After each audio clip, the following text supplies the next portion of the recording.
Salut à tous, un petit point météo relatif à l'activité cyclonique de cette saison 2026. Nouveau jour et nouveau rebondissement dans l'évolution de l'unique phénomène répertorié sur la carte du National Hurricane Center, qui voit ce jour la naissance de la quatrième tempête tropicale de la saison.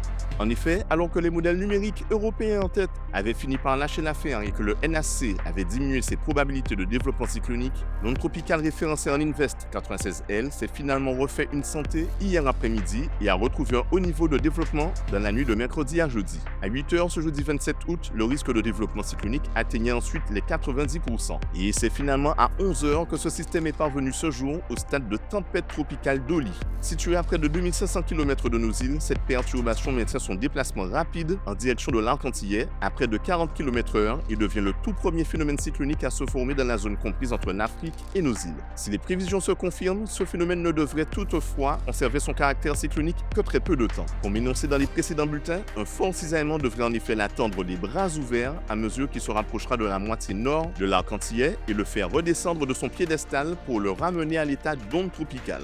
Les prévisions de trajectoire proposées par les modèles numériques convergent désormais vers les îles du nord des Petites Antilles, une tendance d'ailleurs confirmée par le graphique du National Hurricane Center.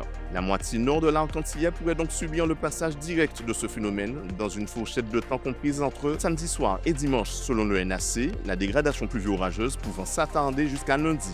Normalement, ce phénomène ne devrait impacter nos régions que sous la forme d'une onde tropicale vigoureuse, mais complètement désorganisée par le cisaillement précédemment évoqué. Il faut néanmoins souligner qu'une grande partie de ces prévisions d'intensité concernant Dolly dépend de la réalisation effective des projections relatives au positionnement et à l'intensité de ce cisaillement sur la région antillaise durant le week-end, puisque c'est surtout lui, accompagné de l'air sec, qui est censé affaiblir cette tempête tropicale avant qu'elle n'atteigne nos îles. Nous resterons donc attentifs à l'évolution de la situation le temps que l'ensemble de ces projections se concrétisent.